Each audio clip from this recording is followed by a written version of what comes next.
Hello વિદ્યાર્થી મિત્રો, welcome to Shahmeen education. તો આ વિડીયોમાં આપણે ધોરણ 5 પર્યાવરણ સ્વ અધ્યયન પોથી ભાગ 3 તેનો એકમ છે 13 પહાડી રહેઠાણ તેના પ્રશ્નોનું સોલ્યુશન કરીશું। તો ચલો વિડીયોને સ્ટાર્ટ કરીએ।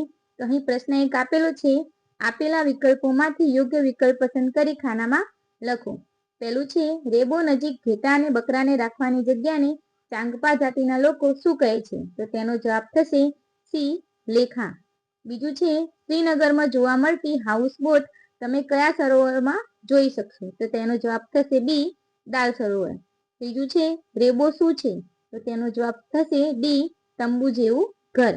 ચોથું છે, શ્રીનગરમાં જૂના ઘરમાં ખાસ પ્રકારની બારીઓ હોય છે જે દિવાલોની બહાર નીકળે છે, તેને શું કહેવાય છે? તો તેનો જવાબ થશે એ, ડબ। પાંચમું છે, દુનિયાનું પ્રસિદ્ધ ઊન કયું છે? તો તેનો જવાબ થશે બી, પશ્મિના। પ્રશ્ન 2 છે, ખાલી જગ્યા પૂરો। તો પહેલું છે, ચાંગપા જાતિના લોકો પોતાના ગુજરાન માટે ઘેટા બકરા પાળે છે। બીજું છે, 250 કલાકના વણાટ બાદ એક સાદી પશ્મિના શાલ તૈયાર થાય છે। ત્રીજું છે, હિતેન દાલ સરોવરમાં શિકારાનો આનંદ માણશે। ચોથું છે, હાઉસબોટની છત પર જોવા મળતી લાકડાની સુંદર કોતરણી કે જેની ભાત જીગસો કોયડા જેવી હોય છે તેને ખતમબંધ કહે છે। પાંચમું છે, ઉનાળાની ઋતુમાં બાકરવાલ લોકો તેમના ઘેટાને ઊંચી જગ્યાએ ચરાવવા લઈ જાય છે। પાંચમું છે, લદ્દાખના યાક પ્રાણીના વાળને વણીને પટ્ટીઓ તૈયાર કરવામાં આવે છે। આગળ પ્રશ્ન 3 છે, વિધાનો ખરા છે કે ખોટા તે જણાવો। પહેલું છે, ચાંગપા જાતિના લોકો બકરીના સુવાળા વાળમાંથી પશ્મિના નામની મુલાયમ અને કિંમતી શાલ બનાવે છે, તો ખરું। બીજું છે, લેહ એ સૂકો અને સપાટ વિસ્તાર ધરાવતું ગરમ રણ છે, તો ખોટું। ત્રીજું છે, પર્વતોમાં રહેતી ચાંગપા જાતિમાં લગભગ 500 લોકો છે, તો ખોટું। ચોથું છે, લેખાની દિવાલો ઈંટોની બનેલી હોય છે, તો ખોટું। પાંચમું છે, ચાંગથાંગના પથરાળ મેદાનો દરિયાની સપાટીથી આશરે 5000 મીટર ઊંચાઈએ છે, તો ખરું। આગળ પ્રશ્ન 4 છે, ખોટો શબ્દ છેકી નાખો। તો પહેલું છે, ચાંગપા જાતિના લોકો સવારી અને માલવહન માટે યાકનો ઉપયોગ કરે છે, તો ગધેડા છેકી દેવાનું। બીજું છે, ગુજરાતની સીમા પાકિસ્તાન દેશ સાથે જોડાયેલી છે, તો શ્રીલંકા છેકી દેવાનું। ત્રીજું છે, મનાલી એક પહાડી વિસ્તાર છે, તો મેદાની છેકી દેવાનું। ચોથું છે, ઝૂલે ઝૂલેનો અર્થ સુસ્વાગતમ સુસ્વાગતમ એવો થાય છે, તો આવજો છેકી દેવાનું। પાંચમું છે, ગુજરાતનું પાટનગર ગાંધીનગર છે, તો અમદાવાદ છેકી દેવાનું। અને છઠ્ઠું છે, કાશ્મીરની દરેક ગલીમાં બેકરી હોય છે, તો ફૂલ બજાર છેકી દેવાનું। આગળ પ્રશ્ન 5 છે, જોડકા જોડો। તો ઈગલું તો બી, બરફમાંથી બી, ભૂંગો તો ઈ, માટી છાણ ઘાસ। ત્રીજું છે, તંબુ તો એ, કાપડમાંથી। ચોથું છે, ઝૂંપડી તો સી, ઘાસમાંથી। અને પાંચમું છે, મકાન તો ડી, ઈંટ રેતી સિમેન્ટ। પ્રશ્ન 6 છે, પ્રશ્નોના જવાબ લખો। પહેલું છે, ઠંડા રણ લેહ વિશેના તમારા વિચારો જણાવો। તો લેહ ભારતના લદ્દાખ પ્રદેશમાં આવેલું છે, તેને ઠંડુ રણ કહે છે કારણ કે અહીં રણ જેવો વિસ્તાર છે પરંતુ ખૂબ ઠંડી પડે છે। શિયાળામાં અહીં બરફ પડે છે અને તાપમાન બહુ ઓછું હોય છે, લોકો ગરમ કપડાં પહેરે છે।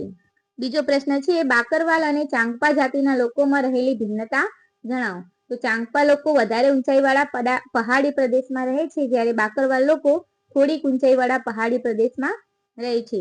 ચાંગપા લોકો વિશેષ પ્રકારની બકરીઓ પાળે છે, જ્યારે બાકરવાલ લોકો બધા જ પ્રકારની બકરીઓ અને ઘેટા પાળે છે।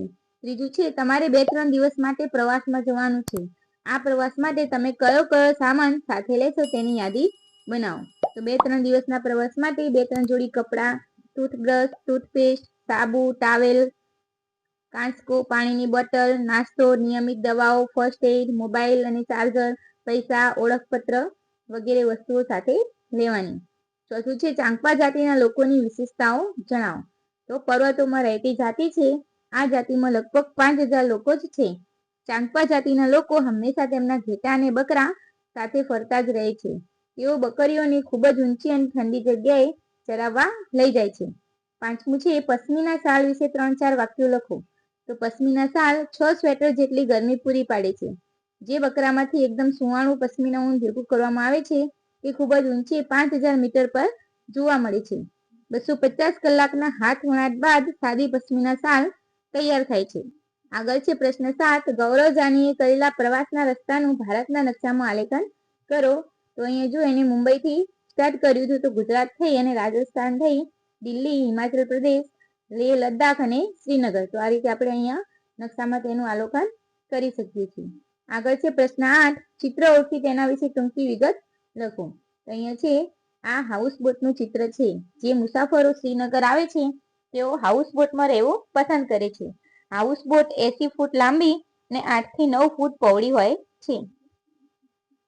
આ શિકારાનું ચિત્ર છે. આ પણ એક પ્રકારની બોટ જ છે. દાલ સરોવરમાં મુસાફરો શિકારાનો આનંદ માણે છે. આગળ છે આ રેબોનું ચિત્ર છે. તે ચાંગપા જાતિના લોકોનું રહેઠાણ છે.